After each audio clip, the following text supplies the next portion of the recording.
Padahal engkau hidup lahir berpuluh-puluh tahun, bahkan 60 tahun, tapi engkau datang dengan pendurhakaan yang paling besar. Lahir di negara kita, belajar 4 tahun, 5 tahun, kembali tak boleh pula berbahasa kita dan menidakkan keupayaan bahasa kita. Kita gunakan internet, takkan kita kata jampi serapah. Jadi maknanya untuk pengukuhan, pembinaan dan pelestarian suatu bahasa, penerimaan kepada bahasa asing masuk ke dalam bahasa kita untuk dijadikan perkataan itu suatu yang normal dan mana-mana bahasa juga mengalaminya. Bayangkan pada tahun 1400 lagi, mereka sudah menggunakan bahasa Melayu sebagai bahasa perdagangan. Bermakna bahasa Melayu sudah ada nilai ekonomi pada ketika itu. Apa guna pasang pelita kalau tidak dengan sumbunya? Apa guna kita bercinta kalau tidak dengan sungguhnya? Wow. Kan cantik. Berbeza dengan I love you, you love me.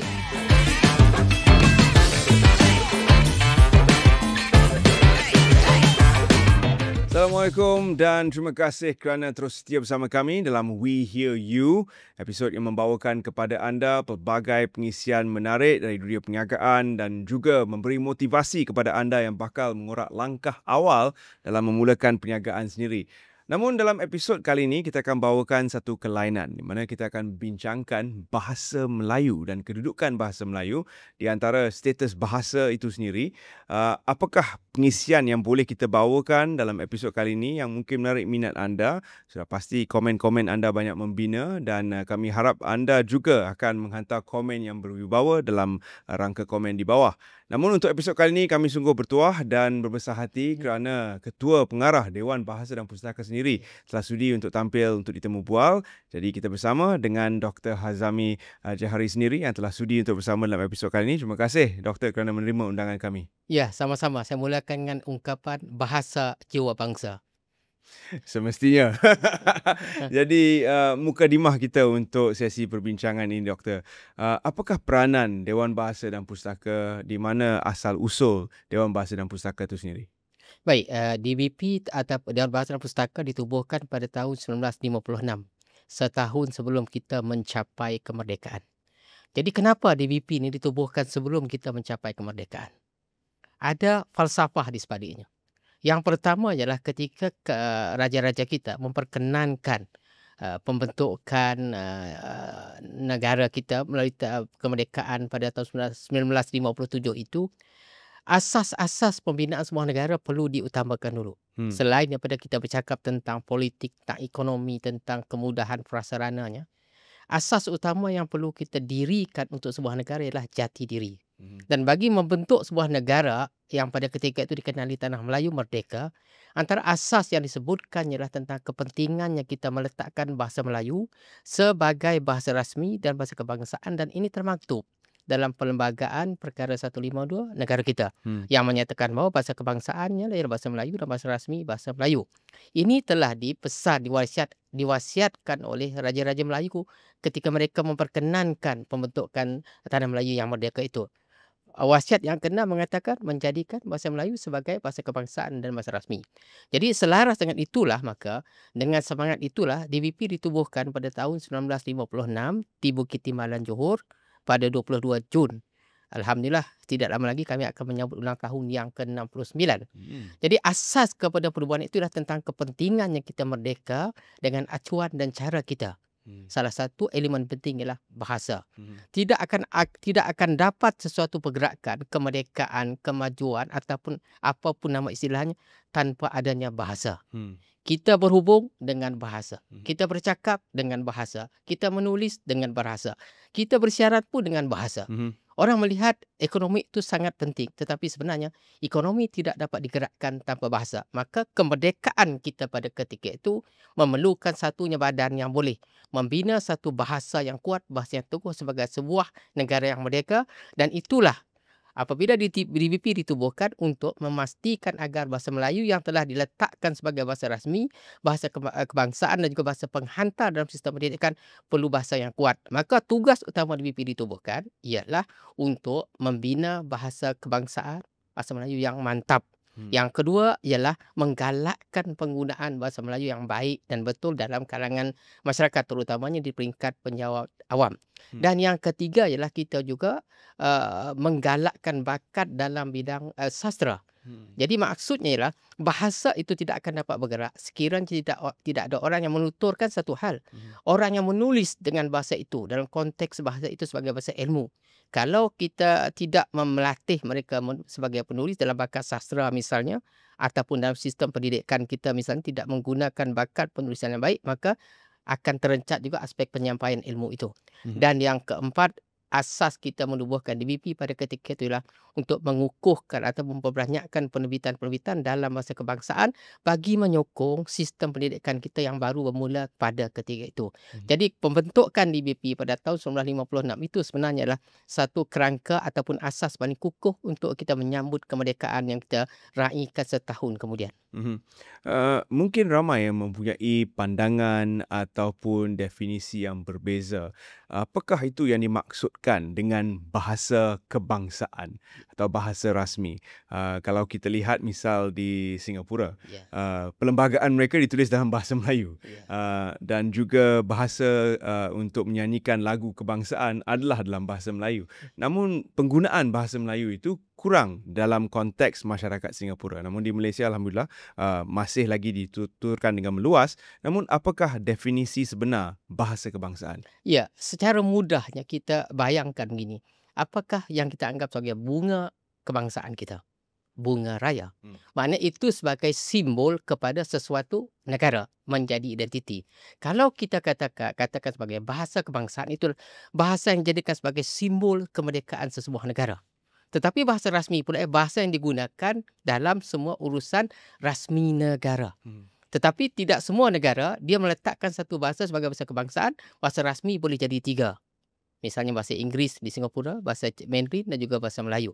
Tetapi bahasa kebangsaan bagi negara kita, dia juga menepati bahasa Melayu juga sebagai bahasa kebangsaan, sebagai simbol, sebagai identiti. Bahasa Melayu juga sebagai bahasa pentadbiran, bahasa ilmu, itulah disebut sebagai bahasa rasmi. Itu saja saya nak terangkan. Bermakna kita mempunyai sedikit kelebihan, bahasa kebangsaan kita bahasa Melayu, bahasa rasmi kita juga bahasa Melayu, dan akhirnya dengan bahasa yang satu itu akan menjadi satu identiti ataupun jati diri yang perlu dapat menyatu padukan seluruh masyarakat. Kerana mereka boleh bertutur dengan satu bahasa kebangsaan, satu bahasa rasmi yang sama. Kalau kita lihat dalam konteks ekonomi seperti yang Doktor sebutkan tadi, bahasa Inggeris dikatakan adalah menjadi bahasa utama. Adakah bahasa Melayu itu dianggap sebagai tidak profesional ataupun tidak boleh digunakan dengan baik untuk menghubungkan entiti-entiti perniagaan, atau adakah sebab lain di sebalik kurangnya penggunaan bahasa Melayu sebagai bahasa ekonomi dan menghubungkan pelbagai entiti ekonomi dan perniagaan, terutama sekali dalam negara? Saya ingin mengajak pendengar, penonton kita kembali kepada sejarah. Pada zaman keagungan Kesultanan Melaka, ketika Melaka menjadi pusat perdagangan di peringkat Asia Tenggara, ada ramai pedagang dari seluruh dunia yang berdagang di Melaka pada ketika itu. Dan mereka datang berdagang dengan menggunakan bahasa Melayu sebagai bahasa perantara. Bayangkan pada tahun 1400 lagi, mereka sudah menggunakan bahasa Melayu sebagai bahasa perdagangan. Bermakna bahasa Melayu sudah ada nilai ekonomi pada ketika itu. Itu satu. Yang kedua, bila kita bayangkan juga dikatakan dalam sejarah, adanya perhubungan antara Maharaja Cina dengan Kesultanan Melaka. Ada hubungan diplomasi. Bahasa yang digunakan pada ketika itu bukan bahasa Inggeris. Ketika mereka datang ke negara Cina untuk berjumpa dengan Maharaja Cina, sudah pastinya mereka menggunakan bahasa Melayu dan diterjemahkan ke dalam bahasa Mandarin pada ketika itu. Saya agak begitulah. Tetapi nak dikatakan di sini, pada tahun 1450-an lagi, bahasa Melayu sudah digunakan oleh pedagang-pedagang untuk berdagang di seluruh dunia dan menjadikan Melaka sebagai pusat perdagangan yang hebat. Tetapi mengapa bila kita pada tahun 2000, pada tahun 1900 bermula pada ketika kita mengatakan nilai bahasa kita merosot, tidak ada nilai ekonomi. Sedangkan itu hanyalah pemikiran-pemikiran yang terpenjara dan terjajah. Jadi kalau kita nak mengatakan bahasa Inggeris sebagai bahasa hebat, kalau kita pergi ke Perancis, mereka tak nak guna bahasa Inggeris. Jauh sangat kita ke Perancis, saya baru balik dari Beijing. Mereka menggunakan bahasa mereka, tapi mereka sudah mengatasi jauh Amerika dan kuasa-kuasa ekonomi lain dari segi keilmuan, dari segi ekonomi. Tapi mereka menggunakan bahasa mereka. Sama juga kita pergi ke Thailand. Bahkan dikatakan, mungkin fakta ni boleh disemak, Orang Cina di sana dinamakan menggunakan nama Siam juga, Thailand juga. Mhm. Dan sebahagian mereka tak boleh bertutur bahasa asal mereka. Mereka wajib menggunakan bahasa Thailand tu, bahasa Siam itu. Sama juga dengan di Indonesia. Jadi bila kita kembali kepada pertanyaan Terence tadi, apakah bahasa itu kita tidak profesional? Semua bahasa ada nilai ekonominya tersendiri. Yang memberi nilai itu adalah kita, bukan orang. Kalau kita orang Malaysia tidak memberi nilai kepada ekonomi kepada bahasa kita, memang orang akan melihatnya sebagai bahasa yang tidak ada nilai ekonomi. Orang datang ke negara kita bukan nak dengar kita boleh bertutur bahasa Inggeris, tak. Dan orang yang datang ke negara kita itu bukan semua boleh bertutur dalam bahasa Inggeris. Orang Jepun, orang Korea, orang Cina sebahagian besar tidak menguasai bahasa Inggeris. Tapi kita pula yang terhegeh-hegeh. Menyapa mereka, welcome sir, good morning, good afternoon. Contoh. Kenapa kita tak kena selamat datang, terima kasih, selamat pagi, selamat tengah hari, kan lebih cantik, lebih manis. Sebab mereka datang ke negara kita, mereka nak tahu bahasa dan budaya kita. Tapi kita pula menjual bahasa dan budaya orang putih yang pernah menjajah kita. Jadi saya kaitkan balik, kalau kita kata bahasa kita tak ada nilai ekonomi, dalam sistem perbankan sekarang, sebahagian besar urusan, borang-borang perjanjian dah digunakan menggunakan bahasa kebangsaan. Dan DBP dengan kerjasama Bank Negara telah pun menyediakan sejumlah padanan istilah perbankan keuangan daripada bahasa Inggeris terjemah ke bahasa Melayu. Kenapa kita tak boleh gunakan? Hanya kerana kita boleh berbahasa Inggeris dengan baik, kita mengatakan bahasa Melayu tidak ada nilai ekonominya. Itu suatu yang sangat mendukacitakan bagi sebuah tamadun besar seperti bangsa kita. Saya teringat kembali kepada satu temu bual saya pada satu ketika bersama Profesor Teo dan juga rakan setugas saya Margaret Gambang. Jadi kami bertiga bukan berbangsa Melayu. Bukan penutur asal. Bukan penutur jati. Tapi mengendalikan temu bual itu dalam bahasa Melayu. Jadi kami rasa begitu berbangga dapat berbuat demikian dan kami juga sedar bahawa makin ramai rakyat Malaysia yang bukan berbangsa Melayu kurang menggunakan bahasa Melayu dan itu agak sedih. Sebab kalau kita lihat dalam konteks sejarah, begitu ramai pemimpin dan tokoh yang menggunakan bahasa Melayu dan memberi ucapan dan olahan yang begitu baik sekali. Terutama sekali kalau kita lihat ke negara jiran sekalipun, mantan Perdana Menteri Lee Hsien Loong Singapura juga boleh berbahasa Melayu dengan lancar. Dengan fasih, dengan lancar. Menyampaikan ucapan dengan lancar. Jadi kenapa pada pendapat doktor kurangnya penerimaan atau penggunaan bahasa Melayu? Penguasaan itu satu perbincangan yang lain, tapi penggunaan dan penerimaan bahasa Melayu di kalangan rakyat Malaysia terutama sekali yang bukan merupakan penutur jati. Saya lihat begini, antara sebab mungkin kita digembar-gemburkan dengan satu perkara yang tidak begitu tepat lah. Bila kita beranggapan dengan belajar dan menguasai bahasa Inggeris itu akan meletakkan satu kedudukan yang lebih tinggi daripada kita menggunakan bahasa lain daripada bahasa Inggeris. Akhirnya kita merasakan kalau aku tak pandai bahasa Inggeris ni, aku ni dipandang rendah. Lalu kita mengatakan bahawa bahasa kebangsaan kita, bahasa Melayu kita sebagai bahasa yang kurang nilainya, maka setiap kali kita berhubung kita akan berusaha untuk menggunakan bahasa Inggeris. Itu satu barangkali itu pemikiran yang ada. Dan bagi setengah mereka yang satu lagi perkara jadi masalah, bagi setengah orang kita yang belajar di luar negara, yang kembali belajar di Eropah yang sepenuhnya menggunakan bahasa Inggeris, mereka pula kadang-kadang membawakan imej ataupun jati diri yang tidak tepat dan tidak betul. Hanya kerana mereka belajar di negara asing untuk 4-5 tahun, kembali dah tak boleh menggunakan bahasa dia sendiri. Padahal engkau hidup lahir berpuluh-puluh tahun, bahkan 60 tahun, tapi engkau datang dengan pendurhakaan yang paling besar. Lahir di negara kita, belajar 4 tahun, 5 tahun, kembali tak boleh pula berbahasa kita dan menidakkan keupayaan bahasa kita. Ini sebenarnya Terence, bukan soal profesional tak profesional, bukan soal bahasa kita tak ada nilai. Ini soal lebih kepada soal krisis sikap kita yang tidak meletakkan diri kita sebagai yang terbaik. Apa-apa yang datang dari luar terutamanya kita rasa itu lebih baik.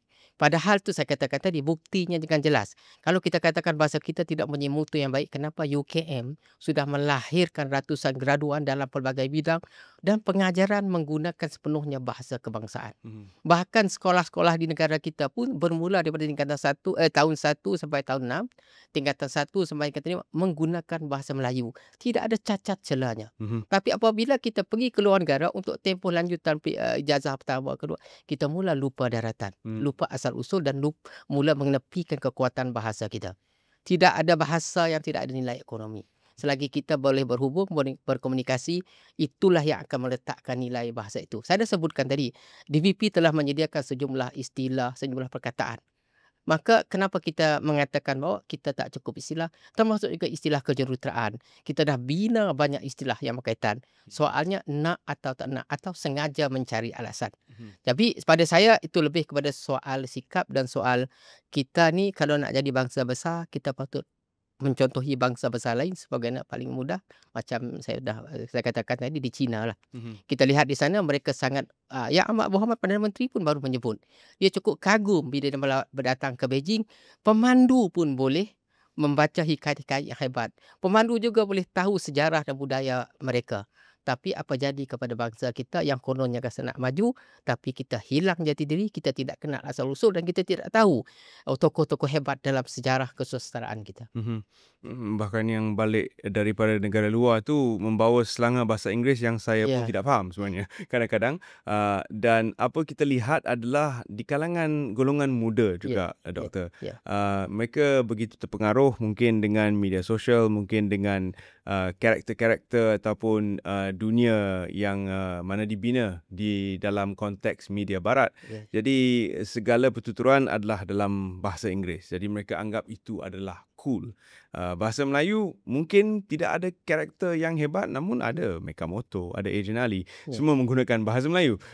Jadi mengapa agaknya cool, definisi cool untuk bahasa Melayu itu, perlukah kita rujuk semula tentang bagaimana untuk menjadikan bahasa Melayu ni bahasa yang mudah untuk diterima dan digunakan oleh anak-anak muda kita. Saya rasa untuk golongan penutur jati lebih mudah, tapi untuk yang bukan penutur jati, yang tidak menggunakan bahasa Melayu di rumah, barangkali yalah kita kena kembali kepada demografi juga.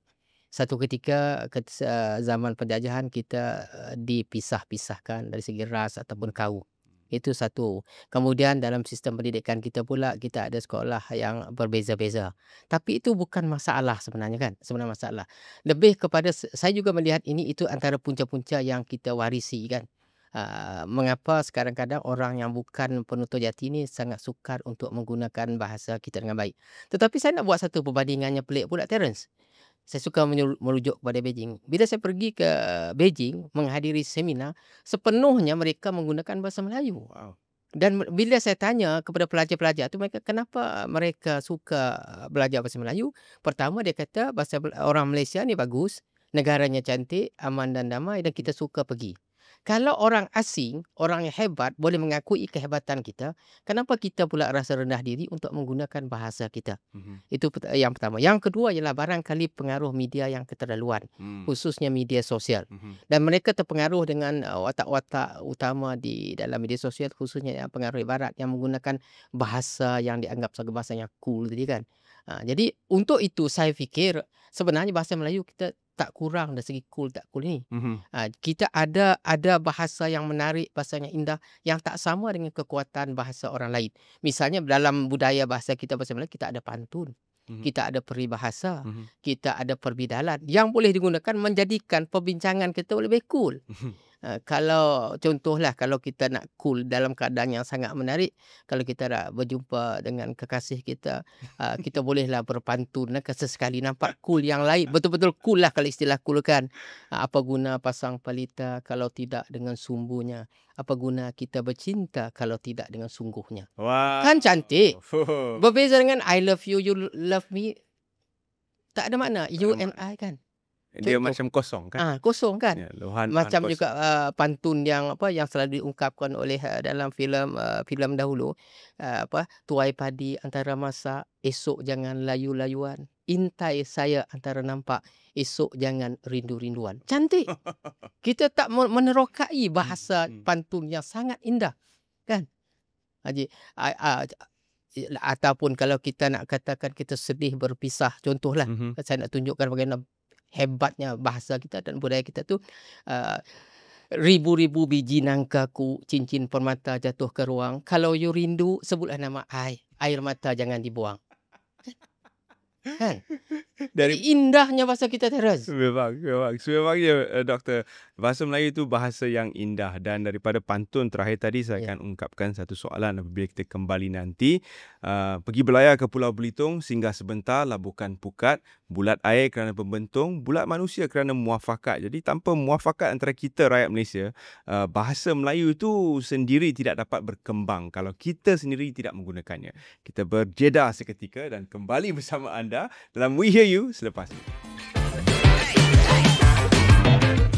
Kembali bersama kami dalam We Hear You, dan untuk episod kali ini kita bawakan satu penelitian terhadap penggunaan bahasa Melayu dan juga peranan bahasa Melayu yang lebih meluas bergerak ke hadapan untuk negara kita. Bersama saya tak lain dan tak bukan Ketua Pengarah Dewan Bahasa dan Pustaka sendiri, dan apabila kita hampir sudah dengan babak pertama tadi, doktor ada berpantun, tetapi berpantun tu ada mengandungi sedikit elemen rojak. Ya. Apakah pandangan doktor tentang merojakkan bahasa ataupun penggunaan bahasa rojak itu sendiri? Dalam bahasa yang mudah, kita kata kerancuan bahasa lah. Maknanya kita mencampur adukkan antara bahasa Melayu dengan bahasa asing, tak kira lah, ataupun bahasa etnik atau bahasa sukuan. Pada saya tak ada masalah sebenarnya bahasa rojak kalau kita nak kaitkan dengan apakah dia mengganggu perkembangan bahasa besar kita, bahasa kebangsaan. Sebab itu ada dua situasi. Kita berkomunikasi ini, satu dalam keadaan situasi yang formal ataupun rasmi. Kalau rasmi kita kena menggunakan bahasa yang baku, bahasa yang standar untuk di dalam urusan mesyuarat, acara-acara ataupun penulisan. Tapi dalam perhubungan seharian, kalau anak muda nak menggunakan bahasa yang kita anggap disebut kita bahasa rojak, kita tak boleh halang. Sebab itulah penggunaan dan budaya pada ketika itu dalam generasi mereka. Tapi pada saya tidak risau tentang kelahiran bahasa rojak ini. Sebab kekuatan bahasa kita sudah pun dimantapkan melalui sistem pendidikan. Bermaksud bahawa kita telah didik anak kita di tahun 1 sampai tahun 6, tingkatan 1 sampai tingkatan 5 untuk berbahasa dengan baik dan telah diuji melalui peperiksaan SPM. Dan yang kedua, apabila mereka membesar juga dan bekerja di dalam sektor awam terutamanya, kewajipan untuk menggunakan bahasa kebangsaan itu sudah semestinya diteruskan. Tapi di dalam situasi tidak rasmi, mereka nak menggunakan bahasa yang dianggap bahasa rojak, bahasa yang tak mematuhi piawai bahasa betul, itu kita tidak boleh halang, itu kebebasan. Cuma kalau orang risau itu akan menjejaskan bahasa, pada saya tidak. Dan setakat ini pun, walaupun tidak ada kajian, Terence, bahasa itu tidak mengganggu dari segi perancangan besar kita. Cuma tidak sedaplah kita apabila ke dalam situasi rasmi ia digunakan juga. Itu yang kami di dalam Bahasa Pustaka pertahankan. Untuk situasi yang tidak rasmi, formal, di rumah ke apa, silakan nak berbahasa apapun. Kebebasan individu diberikan oleh dalam sistem negara kita. Tetapi untuk urusan rasmi, menjadi tanggungjawab kita untuk menggunakan bahasa yang baik dan betul. Dan bahasa rojak ini sebenarnya kalau kita amalkan, dia ada sebahagiannya kasar dan keras. Bukan dari budaya kita sebenarnya. Tapi kalau kita menggunakan bahasa yang standar, bahasa yang baik, macam kita berpantun tadi, dia sangat lembut tapi menusuk. Kan? Sangat ringkas tapi menikam. Kan? Itu bezanya antara bahasa yang berilmu dengan bahasa yang rancu itu. Saya masih ingat kepada mantan Menteri Komunikasi dahulu, Tan Sri Rais Yatim, yang banyak memberikan penstrukturan semula dari segi penggunaan bahasa Melayu untuk kami yang menjadi pengantar.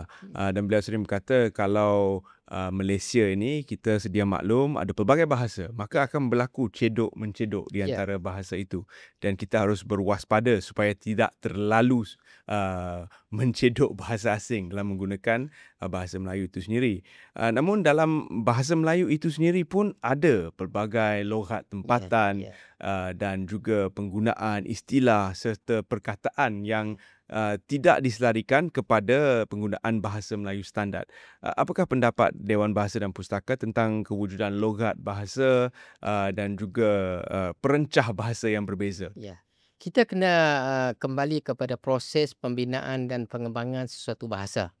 Bahasa itu tidak akan dapat hidup dan berterusan selagi dia tidak membuka pintunya kepada kemasukan kosakata bahasa asing ataupun pengaruh luar.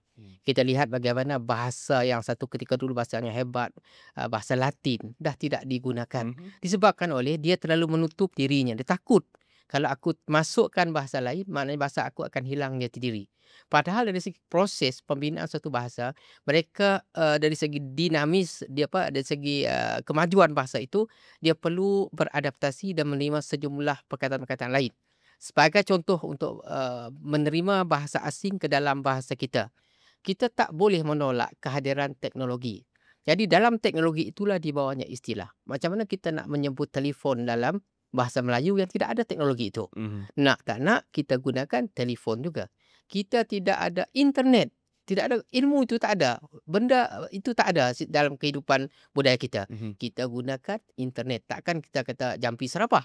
Jadi maknanya untuk pengukuhan, pembinaan dan pelestarian sesuatu bahasa, penerimaan kepada bahasa asing masuk ke dalam bahasa kita untuk dijadikan perkataan itu suatu yang normal, dan mana-mana bahasa juga mengalaminya. Kalau nak bahasa Inggeris juga banyak mengambil istirah daripada bahasa Arab, bahasa Sepanyol dan bahasa-bahasa lain untuk terus kekal relevan. Jadi cuma ialah darjah kemasukan itu yang kita kawal. Tidak semua perkataan-perkataan yang asing tu boleh kita pindahkan terus. Sekira ada padanan dalam bahasa kita, kita boleh guna. Contoh kalau kita kata knife bahasa Inggeris. Jadi kita ada pisau. Kita ada ladin. Lading itu ialah bahasa lama kita lah. Jadi itu contoh macam kita kata perkataan-perkataan lain yang boleh ataupun ada padanannya, kita akan cari padanannya dalam bahasa kita. Itu satu, bahasa asing. Yang kedua, untuk mengukuh dan memperkayakan bahasa kita, pentingnya bahasa dialek atau bahasa Selangak itu digunakan. Kerana kalau kita tidak menerimanya, kita akan rasa kerugian. Contoh yang telah kita gunakan untuk bahasa Melayu sebagai contoh, bagaimana kita menerima bahasa sukuan sebagai sebahagian daripada kosakata bahasa kebangsaan. Perkataan merarau, jerayawara. Jerayawara itu asalnya perkataan jeraya dari suku etnik ataupun suku kaum Melayu Sarawak. Jeraya itu adalah jalan. Wara itu ialah hiburan. Berjalan sambil hibur membentuk perkataan jerayawara. Kita kata itu satu istilah menarik dan sudah popular. Randau itu pun istilah orang Iban. Maksudnya bermesyuarat, sekarang kita sudah ada randau. Ruai untuk bus, kan? Kalau kita buat pameran, dulu kita kata bus, tapi kita ada dalam orang Iban ada ruai. Satu tempat untuk kita buat pameran. Jadi kalau kita menjumpai istilah yang sesuai dalam bahasa etnik, sama ada Iban, Kadayan atau apa suku kita, termasuk orang asli pun, kita akan masukkan sebagai kosakata bahasa kebangsaan. Dan ini sebenarnya memperkayakan, dan sebenarnya pun bahasa sekuat itu adalah sebahagian daripada bahasa utama kita. Sebahagian daripada rumpun bahasa itu sendiri. Bahasa kita, ya. Dan rumpun bahasa Melayu itu tidak terhad kepada Malaysia sahaja. Lebih meluas daripada itu. Brunei, Indonesia juga menggunakan bahasa Melayu itu sebagai bahasa utama. Di Brunei bahasa Brunei, di Indonesia bahasa Indonesia. Namun rumpunnya sama dari segi bahasa itu sendiri. Dan pernah satu ketika Tan Sri Raisa Tim sekali lagi mewawarkan supaya dihimpunkan seluruh rumpun bahasa Melayu itu sebagai satu kamus untuk dijadikan rujukan dan untuk padanan kita yang menggunakan bahasa serumpun ni. Pendapat doktor? Ya. Satu, kita itu satu cadangan yang bagus untuk kita melihat kekayaan bahasa serumpun kita. Walaupun kita namakan alam kita sebagai alam Melayu, di bawah alam Melayu itu ada Bugis, ada Jawa, ada Banjar, ada Minang. Dan kalau kita di Malaysia pula, kita ada suku Iban, Kayan, Kedenyah, Kelabit, Kedazan, Dusun, semua orang Sungai, Rungus, semua kan. Memang kita katakan mereka adalah sebagai kumpulan Melayu yang besar, Kepulauan Melayu, kelompok Melayu asalnya. Tetapi tetap akan ada perbezaan dari segi dialek. Di mana dialek yang boleh difahami oleh sebahagian besar kita anggap sebagai, kita jadikan sebagai bahasa utama kita, dimasukkan sebagai kamus. Untuk bahasa yang kita tidak boleh fahami, itu kekal dalam pengetahuan suku yang berkenaan. Ada pro dan kontranya. Jadi bila kita memasukkan ke semuanya untuk tujuan pengukuhan dari segi dokumentasi, ya. Tapi untuk tujuan pembinaan satu bahasa yang mantap, dia akan menghadapi banyak masalah. Tidak semua elemen istilah-istilah ni perkataan-perkataan ni boleh kita satukan dan dapat difahami. Barangkali penutur yang faham mungkin tak ramai. Kita kena pergi kepada penutur ataupun orang yang boleh faham paling ramai, baru kita ambil. Tetapi kita sudah punya asas yang kuat sekarang. Untuk bahasa Melayu yang sudah kita bina sejak zaman awal Kesultanan Melaka itu pun sudah difahami oleh hampir kesemua suku kaum di negara kita. Tidak ada isu untuk kita katakan kita terlalu boleh memikirkan untuk menjadikan kamus-kamus ini kan. Pada saya, kita tumpukan perhatian kita kepada pembinaan bahasa Melayu sebagai bahasa utama, di samping kita melestarikan, mengekalkan bahasa sukuan dan melihat, membuat kajian kalau ada bahasa sukuan yang sesuai, kita ambil dan kita mantapkan sebagai bahasa Melayu kebangsaan kita.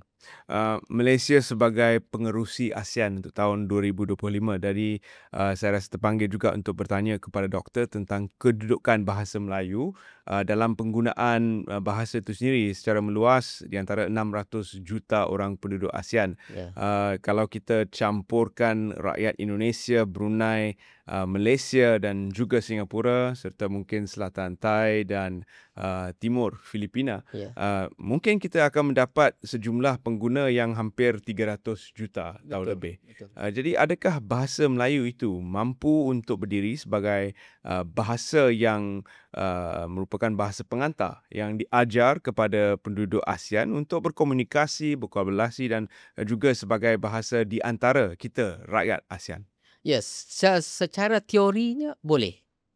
Maknanya kita dah ada lebih kalau Indonesia, Malaysia, Brunei, Singapura memang dah pasti, termasuk Selatan Thai dan Filipina. Maknanya kita dah mewakili sekurang-kurangnya 300 juta penutur yang boleh faham bahasa Melayu dan bahasa Indonesia. Tetapi kita kena lihat dari segi dasar ASEAN itu sendiri. Kalau mereka memang berkehendak, boleh saja. Sebab mekanismenya dah ada. Soalan sekarang ialah adakah mereka boleh menerima itu sebagai satu cadangan yang boleh diterima. Pada saya, selain daripada menggunakan bahasa antarabangsa dalam perhubungan rasmi ataupun bahasa formal dalam persidangan itu, maknanya boleh sepatutnya diberikan keutamaan juga kepada bahasa-bahasa yang boleh difahami oleh sebahagian besar komuniti ASEAN itu.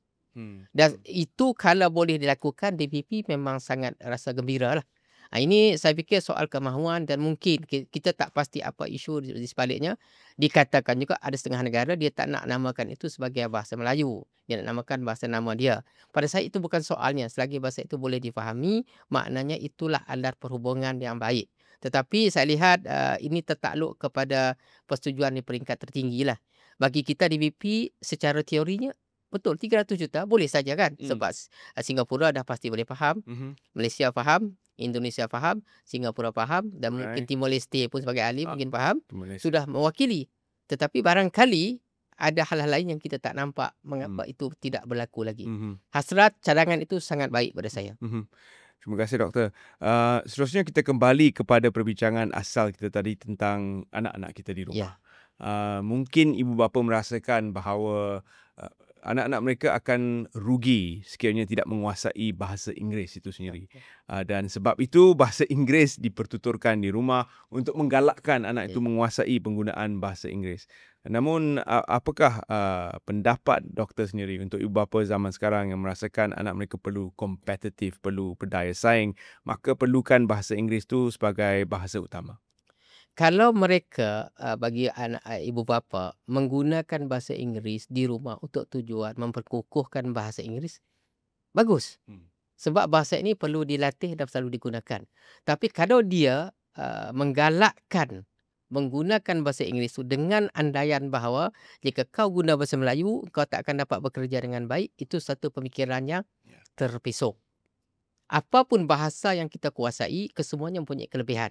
Jadi sekarang ni kita kena tengok dari segi apakah yang menyebabkan ibu bapa menggalakkan sangat anak yang menggunakan bahasa Inggeris. Adakah untuk pandai dan menguasai ilmu atau untuk meletakkan bahasa Melayu itu tidak ada nilainya.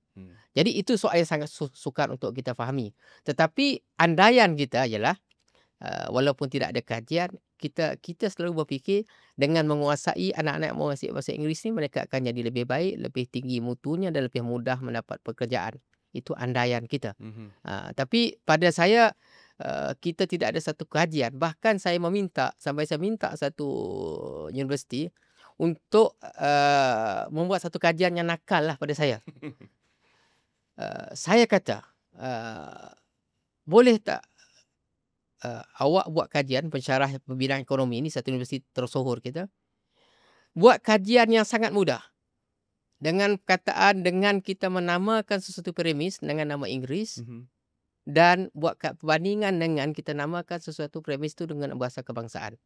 Adakah dengan menamakan suatu taman, contohnya taman Lucky Draw lah, contoh nama taman tu, akan bila kita buka je jualan, orang akan berduyun-duyun membeli rumah di situ kerana dia menggunakan bahasa Inggeris. Atau kita namakan taman itu sebagai taman murni, taman sejati. Orang buka macam mana pun orang tak datang beli. Sebab kita nak menguji bahasa itu sebagai puncanya.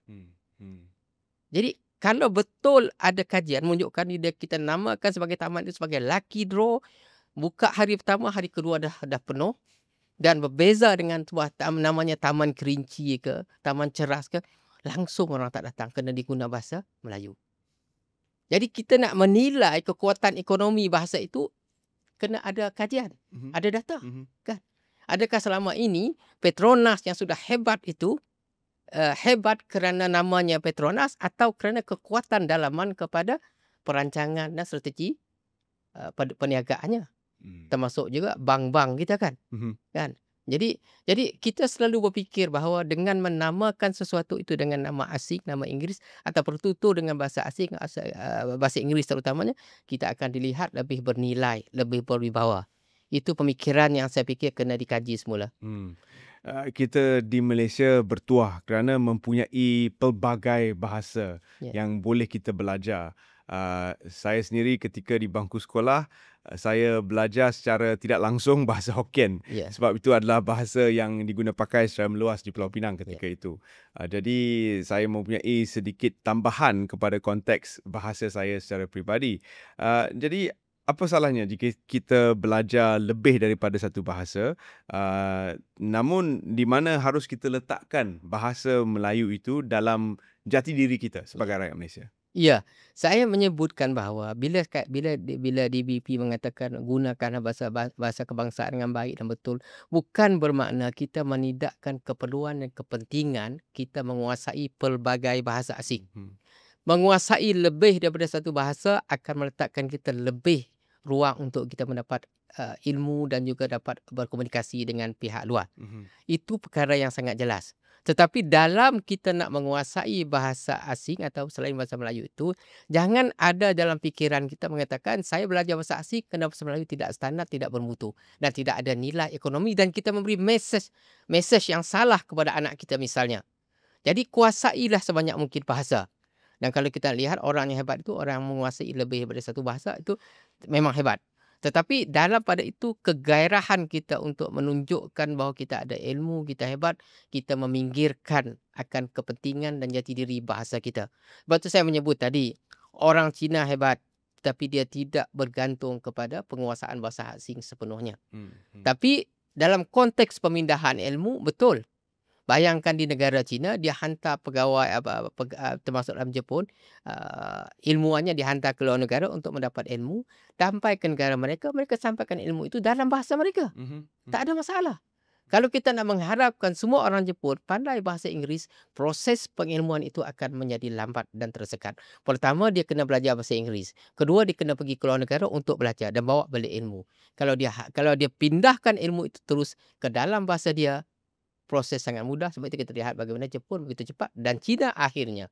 Pada saya secara pribadi melihat China menguasai ilmu, menguasai ekonomi kerana mereka berpegang kepada jati diri dan budaya yang sangat hebat dalam tamadun mereka.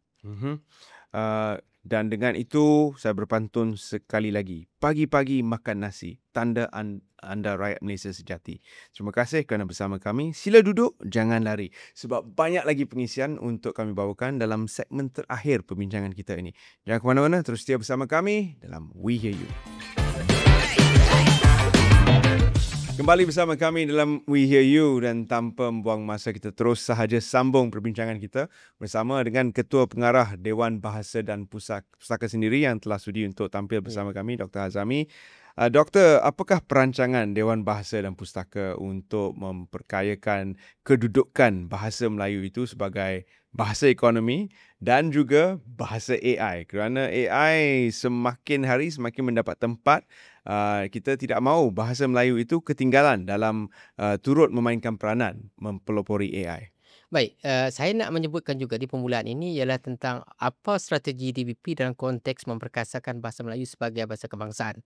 Pertama, kita telah meletakkan dalam pelan strategi kita 3 asas. Pertama, menjadikan bahasa Melayu sebagai bahasa negara.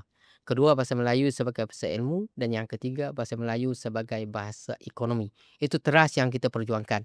Supaya kita menafikan tadi dalam penjangan awal tadi mengatakan bahasa Melayu tak ada nilai. Orang belajar bahasa Inggeris kena untuk mendapat nilai ekonominya kan. Sebenarnya kita di perancangan kita untuk menjadikan bahasa Melayu sebagai bahasa ekonomi, yang pertamanya kita menggubal istilah-istilah yang boleh digunakan dalam urusan perekonomian, perbankan misalnya, perindustrian misalnya, kita dah gubal istilah itu. Dan juga untuk menjadikannya sekaligus bahasa ilmu yang mana boleh mengajarkan ilmu di pelbagai ranah ilmu di peringkat pengajian tinggi. Kita telah buktikan UKM misalnya dan banyak lagi universiti lain tempatan yang menggunakan bahasa Melayu dalam urusan pembelajaran di peringkat tertinggi. Mana kita bekerjasama dengan pakar-pakar sarjana-sarjana kita untuk menggubal istilah. Saya katakan istilah kejuruteraan, istilah perubatan.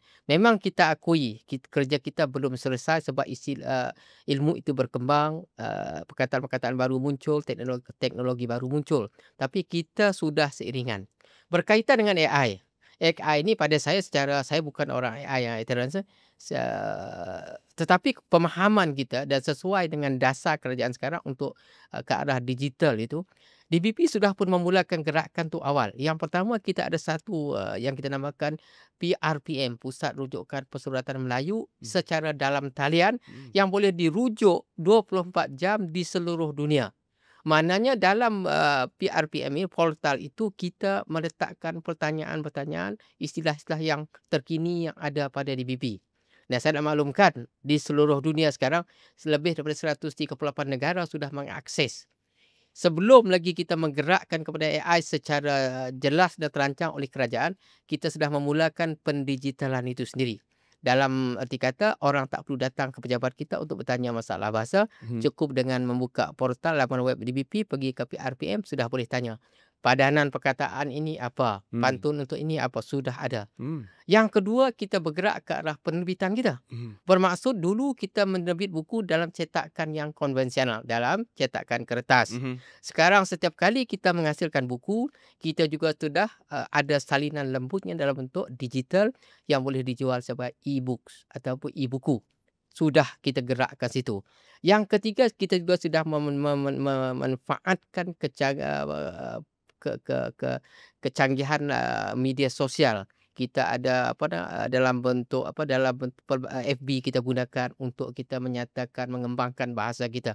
Tetapi ke arah yang lebih mantap, persediaan untuk memastikan agar AI ini kita gunakan sebaik mungkin ialah soal mengisi data dalam digital kita dengan perkataan-perkataan ataupun kosakata ataupun kosakata yang mantap. Orang membandingkan Terence, bila mereka tanya dalam bahasa dengan dalam AI ini, dalam kita punya tu Google ke apa, kebanyakannya bahasanya Indonesia yang keluar. Betul.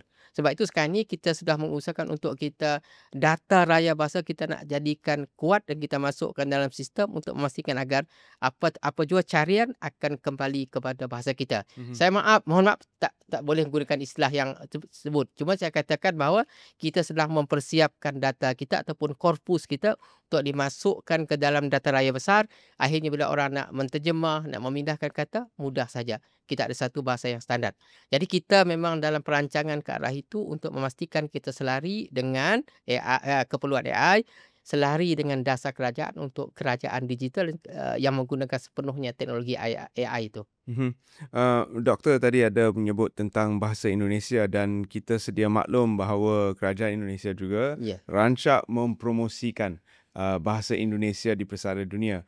Apakah jawapan daripada kita di Malaysia tentang penggunaan bahasa Melayu itu sendiri dan bagaimana kita boleh berdaya saing untuk turut mempromosikan bahasa Melayu, bukan bagi mengatasi sesiapa tapi untuk menunjukkan bahawa kita pun ada satu jalur bahasa yang mudah difahami, senang digunakan dan mempunyai potensi untuk berkembang sebagai bahasa ekonomi dan bahasa pengantar. Ada dua sisi sebenarnya. Saya di sisi lain, orang selalu mengatakan kita nak bersaing ataupun kita melihat Indonesia sebagai abang besar kita. Ya, bahasa Indonesia sudah diterima sebagai bahasa rasmi di peringkat UNESCO. Orang bertanya kepada saya, bahasa Melayu bila? Pertanyaan saya balik, bahasa Indonesia itu bahasa apa sebenarnya? Kalau abang besar kita hanya menamakan sebagai nama, ikut nama dia, tapi bahasanya yang boleh kita fahami itulah bahasa Melayu. Cuma memang akan ada ragam-ragam istilah yang sedikit berbeza lah. Tetapi keutamaan kita pada saya lah, apabila Indonesia sudah meletakkan bahasanya sebagai bahasa utama di peringkat perbincangan UNESCO, sebenarnya itulah bahasa Melayu. Cuma mereka menamakannya sebagai bahasa Indonesia untuk keperluan mereka. Dan saya tidak nak bertikai tentang itu. Masing-masing kita punya justifikasi. Cuma memang sudah ada usaha kita juga untuk memastikan agar bahasa Melayu itu berkembang. Termasuk dengan kerjasama dengan IPT di seluruh dunia. Termasuk yang saya sebutkan tadi, di negara China, Terence. Pada tahun 1962, sudah mereka mengajarkan bahasa Melayu di universiti mereka di Beijing Foreign Studies. Wow. Tahun 62, kita tak lahir lagi. Dan sehingga sekarang ada 17 universiti utama di China sudah mengajar bahasa Melayu dalam sistem pendidikan mereka. Nak menunjukkan bahawa bahasa Melayu itu sudah ada nilai dari segi ekonomi, nilai dari segi ilmu dan sudah diangkat sebagai bahasa yang dipelajari di peringkat antarabangsa. Sebab itu bila kita pergi ke Beijing, bagi mereka yang di universiti ada mengajar, mereka boleh bertutur bahasa Melayu dengan baik dan lancar. Sangat cantik. Kalau kita boleh kira pempengaruh seperti Husna di CMG itu, China Media Group itu, yang pernah menemu duga saya cukup kagum. Penguasaan bahasanya sangat baik. Padahal dia orang negara lain. Tapi anehnya pula, yang saya nak jadi marah sedikit ni ialah, orang negara Cina yang jauh lebih macam kita menguasai bahasa kita dengan baik, kita yang baru nak bertatih ni, tak boleh menguasai bahasa kita, tetapi meletakkan bahasa lain sebagai keutamaan. Ini suatu perkara yang saya fikir perlu direnung dan fikir. Mengapa kita terlalu melihat rasa hina bila kita berbahasa sendiri dan berasa bangga dengan bahasa orang yang pernah menumpahkan darah kita. Saya bukan terlalu anti barat terusnya, tapi dalam soal jati diri ni kita kena letak diri kita. Kita sudah merdeka 60 lebih tahun, Terence, tapi kita masih meletakkan bahasa kita di bawah. Dan itu satu kelebihan kita sebagai sebuah negara mempunyai bahasa kebangsaan, bahasa rasmi yang boleh dipelajari dan diajar kepada semua rakyat Malaysia dari bangku sekolah lagi. Namun kurangnya penuturan, kurangnya penerimaan itu adalah pilihan individu ataupun pilihan perseorangan. Jadi untuk kita mengubah persepsi, untuk kita memainkan peranan bagi menegakkan penggunaan bahasa Melayu terutama sekali di kalangan golongan muda yang mudah terpengaruh ini, apakah pandangan Dewan Bahasa dan Pustaka, apakah langkah-langkah yang boleh kita ambil, perlukah pempengaruh bahasa memainkan peranan? Kalau di negara China ada Husna. Apa kata kita di Malaysia ini pun wujudkan satu kolaborasi pempengaruh untuk memastikan penggunaan bahasa Melayu yang sesuai. Pandangan Dewan Bahasa. Baik, ada banyak kaedah. Pertamanya kita kena bekerjasama dengan media masalah. Saya nampak antara punca kepada anak muda kita terlalu terpengaruh dengan bahasa yang tak berapa baik, yang rancu, yang rojak inilah pengaruh media massa juga. Kalau media massa tidak mengawal dirinya, tidak merasa bertanggungjawab untuk menjadi model kepada penggunaan bahasa yang baik, maka selama itulah anak muda kita akan terjajah mindanya untuk meletakkan bahasa asing lebih baik, bahasa sendiri kurang baik. Yang kedua ialah DBP sendiri kena lebih proaktif. Kita jangan menyalahkan orang. Saya mengakui sebagai ketua pengarah, saya tidak menyalahkan orang punca luar. Lebih kepada persediaan dalaman kita. Maknanya kaedah untuk kita mengembangkan bahasa itu juga perlu berubah mengikut kehendak generasi muda. Termasuk dengan penggunaan AI tadi dan memanfaatkan pelbagai ciri media sosial yang ada. Jadi kita kena lebih kreatif dalam soal ini. Dan yang ketiga ialah kita kena beri kesedaran dan kempen kepada ibu bapa, kepada anak-anak supaya memberi panduan yang jelas. Apa bezanya bahasa rasmi dalam urusan rasmi dengan bahasa mereka betul-betul secara basahan dengan kawan-kawan. Dan kena dikembalikan kedudukan bahasa itu, kita kena betulkan semula cara berfikir. Menguasai bahasa Inggeris, tinggi standardnya, ada nilai ekonominya. Tidak pandai bahasa Inggeris, rendah sifatnya, rendah kedudukannya. Sedangkan dalam soal pembinaan keilmuan dan hubungan antarabangsa, tidak pernah sesuatu bangsa besar menidakkan keupayaan bahasa negara tempat dia berdagang. Tak pernah. Kalau kita pergi ke Jerman dalam urusan dagang pun, dia tidak akan terima kita guna bahasa Inggeris. Dia akan memberi penerangan dalam bahasa dia. Dia minta terjemah ke dalam bahasa kita. Saya sendiri pun mengamalkan perkara ini, Terence. Sudah ramai juga kedutaan pihak luar. Uzbek datang, Arab Saudi datang jumpa kita, China datang. Kita gunakan kaedah, dia bercakap bahasa dia, terjemah ke bahasa Melayu, saya cakap Melayu, terjemah kepada bahasa. Tak ada masalah. Dan itu pun amalan di peringkat antarabangsa pun. Mengapa kita pula hanya kerana sebiji ataupun 2 pasang mata biru dalam acara itu dan lebih segantang mata coklat kita ni, kita tetap menggunakan bahasa Inggeris. Ladies and gentlemen, we are very proud. Kenapa kita hadirin dan hadirat sekalian, kami sangat bangga dengan kehadiran. Dia nak faham, dia kena terjemah lah. Saya rasa itu pendekatan yang paling berkesan kerana kita menonjolkan bahawa kita mempunyai satu jati diri yang kuat, dan kita berpegang kepada prinsip penggunaan bahasa kebangsaan kita dalam acara rasmi. Ya, acara rasmi. Kalau kita rujuk kepada Yang Amat Berhormat Perdana Menteri, setiap kali mukadimah Yang Amat Berhormat akan berucap dalam bahasa Melayu untuk mendahulukan bahasa Melayu itu. Di kancah media sosial memang sukar untuk dikawal penggunaan bahasa. Namun apakah langkah-langkah yang boleh diambil untuk membantu rakyat Malaysia sedar tentang betul atau salah, membiasakan yang betul, betulkan yang biasa dan membiasakan yang betul? Ini gerakan yang sangat sukar, tetapi kita perlu buat, iaitu kempen semula, kempen jati diri kepada bahasa kita. Sebab itu kami di DBP memang ada program kita namakan Bulan Bahasa Kebangsaan, dan dalam program itu kita cuba mengembalikan kecintaan masyarakat kepada bahasa kita sendiri. Mungkin kita dah banyak buat kegiatan, Terence. Kita bulan bahasa kita dah masuk kali yang ke-40 rasanya, lebih kurang. Mungkin penekanan kita dulu lebih kepada acara-acara. Termasuk juga soal dalam pengajaran bahasa di IPT dan sekolah, kita lebih mengajar soal bagaimana hukum bahasa, nahu bahasa, tapi kita tidak mengajar aspek kecintaan kepada bahasa.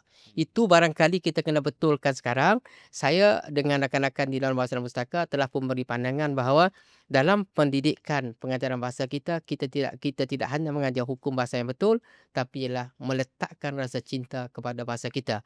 Dengan cara itu, di mana pun kita berada, apapun situasinya, kita tetap bangga dan mencintai bahasa kita. Kalau ada elemen cinta dan semangat patriotisme itu. Jadi, kalau itu dapat dilakukan, saya fikir apapun isunya, kita akan dapat mengekalkan jati diri itu. Terima kasih kita ucapkan kepada Dr. Kerana sudi bersama kami dalam We Hear You untuk membincangkan hala tuju bahasa Melayu dan juga penguasaan bahasa Melayu di kalangan rakyat Malaysia. Kita harapkan perjuangan Dewan Bahasa dan Pustaka itu akan berterusan dan membantu rakyat Malaysia terutama sekali untuk memantapkan lagi jati diri dan penguasaan bahasa Melayu. Di penghujung perbincangan kita, mungkin kita boleh rujuk sedikit kepada evolusi bahasa itu sendiri. Bahasa Melayu yang kita guna zaman Tan Sri P. Ramlee mungkin berbeza. Jauh berbeza dengan apa yang kita tuturkan sekarang. Jadi bagaimana olahan dan evolusi bahasa Melayu pada pendapat doktor bergerak ke hadapan? Ya, sebab itu saya katakan untuk bahasa itu terus kekal relevan, dia kena selari dengan perkembangan ataupun keadaan semasa. Jadi kalau kita tidak mahu tidak mahu menerima kedatangan unsur-unsur luar dalam bahasa kita akan jadi statik dan tidak bergerak, dan akhirnya bahasa kita akan jadi lemah.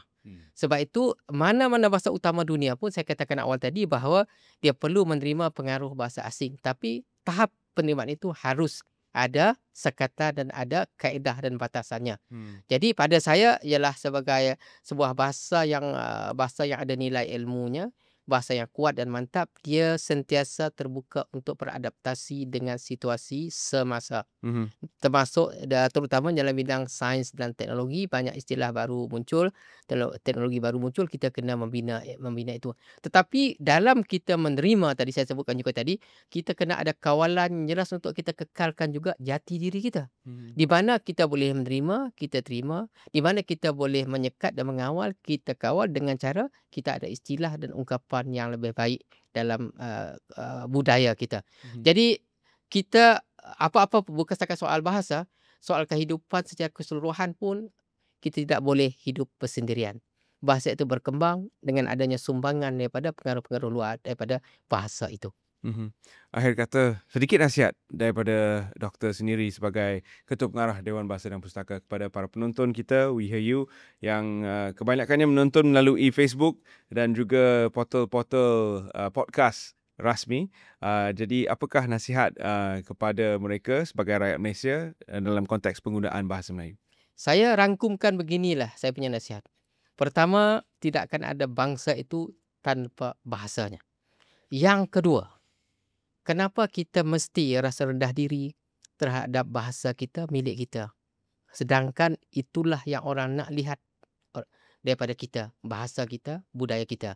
Pelancong luar datang ke negara kita, ke negara kita bukan setakat nak melihat bangunan, melihat keindahan alam, tetapi ialah kekuatan budaya dan bahasa sesuatu bangsa itu. Jadi saya rangkumkan sebagai Nyor Gading puncak mahligai, sayang ketupat berisi inti, hancur badan tulang berkecai, belum berhenti, saya tetap memperjuangkan bahasa Melayu sebagai bahasa kebangsaan dan sebagai bahasa rasmi. Di mana bumi dipijak, di situ langit dijunjung. Bahasa jiwa bangsa. Terima kasih diucapkan kepada Ketua Pengarah Dewan Bahasa dan Pustaka di atas kesudian untuk bersama dalam We Hear You secara terbuka membincangkan konteks bahasa dan juga penggunaan bahasa Melayu serta hala tuju bahasa Melayu bergerak ke hadapan bersama saya. Terima kasih sekali lagi Doktor. Sama-sama. Dan dengan itu kita anggap bahawa anda telah banyak menerima manfaat daripada perbincangan ini. Sila sertakan semua perbincangan ataupun yang soalan-soalan yang ingin anda bangkitkan dalam komen di bawah. Dan kita akan berjumpa lagi dalam satu lagi episod We Hear You, membawakan tokoh-tokoh ternama tanah air untuk membantu anda merangka proses pembinaan suatu jenama ataupun perniagaan anda di masa hadapan. Teruskan setia bersama kami. We Hear You akan kembali dengan episod seterusnya dalam minggu hadapan.